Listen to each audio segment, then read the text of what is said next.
So I'm going to use bench press as an example of how to set up bands. Very similar concepts for how you would set up for a squat, even a deadlift or anything else, even if you're doing cleans with longer bands. I'm using short bands. Just makes it a lot easier to set up. You don't need to anchor all the way down to the floor and take out all the slack and stuff like that. Notice now I'm doing what's called a double anchor. And I'm going to talk about calculating the difference between a double anchor and single anchor later. But the biggest thing with a double anchor is it doesn't affect the bar path as much. So if you're just doing a single anchor, say I was just running the band from one peg up to the bar, that would make it a lot easier to calculate band tension because you just need to measure the length and you can consult the chart. And again, we're going to go over that later. But the problem with that is if in your bar path you get a little bit behind or a little bit in front of that band peg, it's going to pull the bar the opposite direction. It's going to mess up your bar path, and it's going to kind of mess up that motor pattern that you're developing.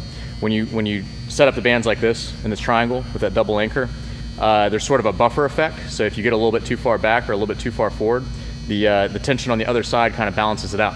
So it doesn't really disrupt the bar path nearly as much. And you can try this and you'll see for yourself that it feels a lot more natural when you do a double anchor than when you do a single anchor. One more thing, we have rotating band pegs here, but sometimes you will not have rotating band pegs. You'll have to improvise, use a dumbbell or something like that. But when you're doing this double anchor setup, because it's just not one anchor, it's going to be pulling straight up and down and stretching both ends out evenly.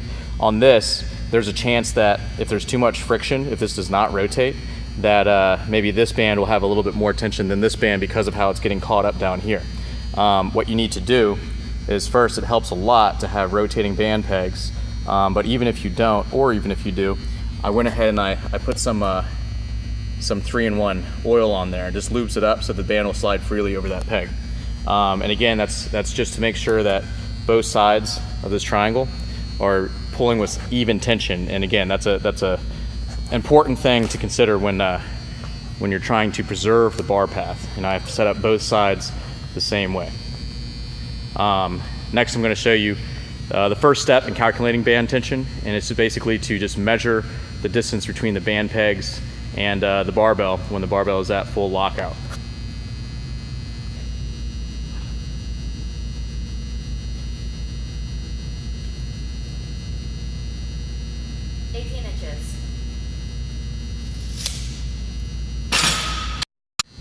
Now, another very important thing about this band training is if you're doing this kind of band training where you have a band on either side of the bar, you need to make sure that the bands you're using are only being used for band work like this. Like you can't have a band that the classes are using for the warm-up routines on one side and another one on the other side, because use disturbs the tension in these bands. Like the more you use a band, the less tension it's going to have. So if you're using one band a whole bunch and the other one you're only using when you're doing your bar work, they're not going to be even. They're going to be pulling on either side of the bar unevenly, and that's going to really mess up your training effect.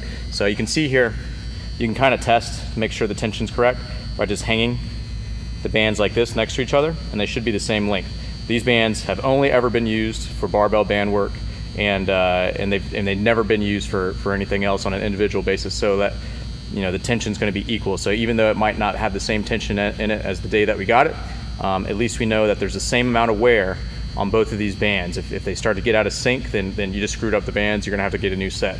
You really don't want to do band training where one side too heavy and the other side too light. It's going to mess up the training effect. You really may as well just not even do it. So again, you need to make sure that whatever bands you're using, you're only using for this kind of barbell work. And again, this is a quick way to check and make sure that band tension is equal. All right, so talking about how to calculate band tension, it's going to depend on how you're set up. Now, I talked about single anchor versus double anchor. Pros of single anchor is it's easy to calculate tension. So if you go to wherever you got your bands, they have these charts.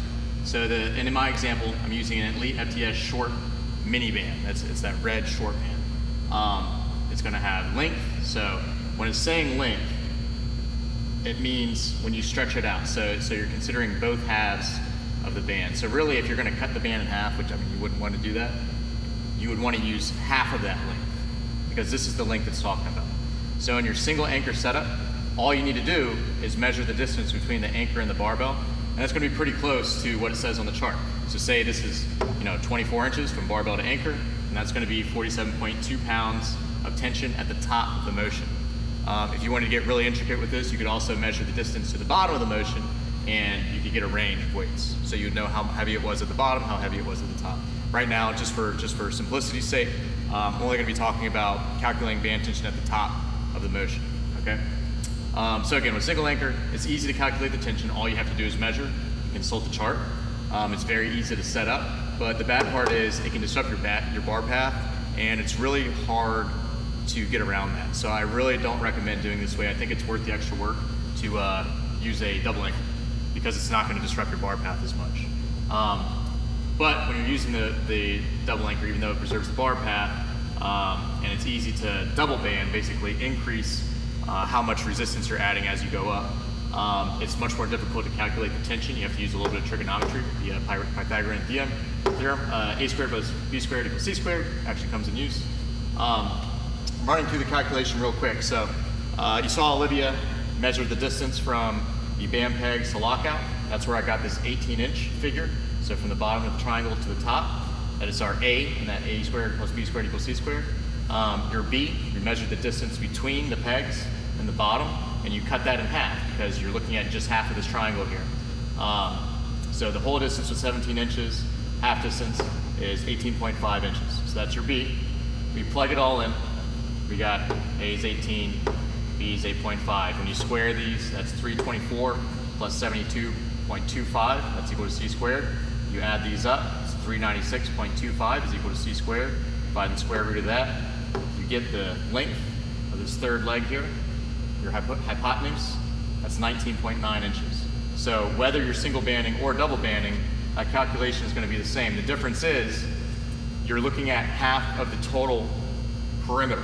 So half of the, just like here, you're looking at half of the perimeter. It's a circle, even though it's stretched out. You're looking at half of the perimeter. So we kind of know the perimeter, but we're only really concerned with this length here.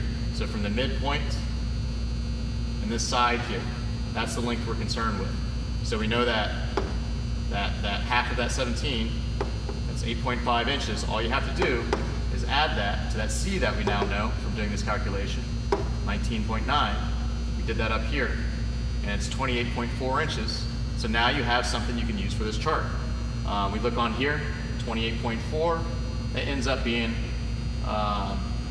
look right here, ends up being about 54 pounds at lockout, at my lockout that we measured, okay? So this calculation is gonna depend on how far apart your anchor pegs are. It's also gonna depend on the person because every person is gonna have a different lockout. They're gonna be pulling different distances, pressing different distances, okay? Now with the double band, it's actually a little bit easier. You still do that same calculation, but the only value we're concerned with here is the hypotenuse, okay? And you're just gonna multiply it by 2. So 2 times 19.9 equals 39.8 inches. We consult the chart. We see that 39.8 inches equals 66 pounds about at lockout. So you can see that double banding, just using common sense, double banding is gonna add more tension than if you single band it. It's stretching the band out more, all right? So that's a quick rundown on how to calculate band tension. I mean, it just takes a little bit of common sense and some knowledge of trigonometry. All right, so once you know how to calculate your band tension, you can start to employ some speed protocols. Westside's kind of found that the best protocol for bench press is 8 sets of 3 on the minute, and you want to use a barbell weight that's maybe 50% of your current max, and then band tension on your first day at least, until you start to tweak things, should be about half of what's on the bar.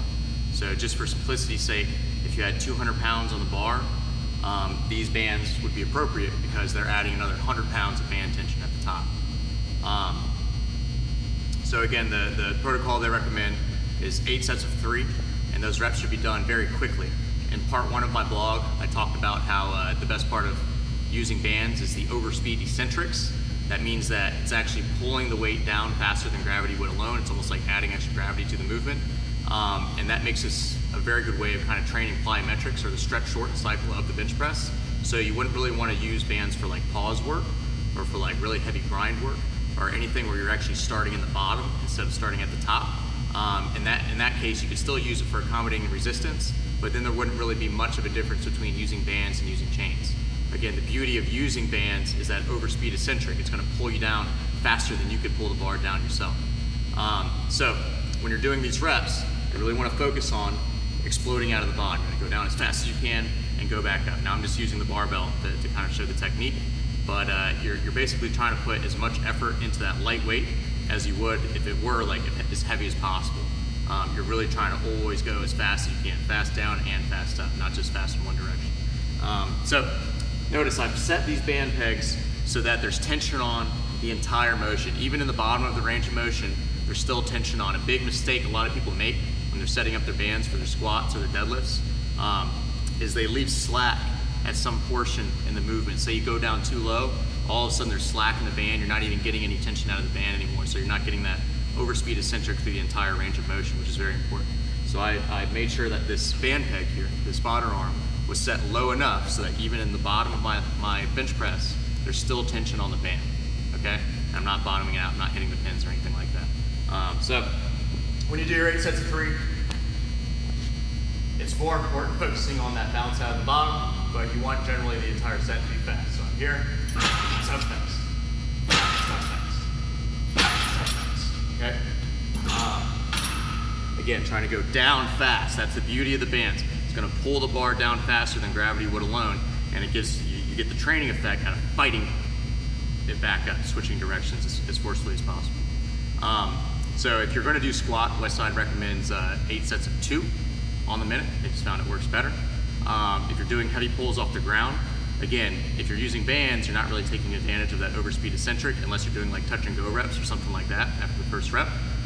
But the most popular protocol I've heard for speed pulls is like heavy singles, heavy-ish singles, maybe 60 to 70% of your max. Every minute, every 30 seconds or so, something like that. But they tend to just stick with singles because they're worried about first rep strength. And again, it's a slightly shorter rest break. But then again, if you're doing like there's always 100 variables, there's always 100 ways you can do everything. But bench press, 8 sets of 3 on the minute. Back squat, 8 sets of 2 on the minute. If you're doing pulls, you can use chains. If you're doing touch and go, you can get creative with it.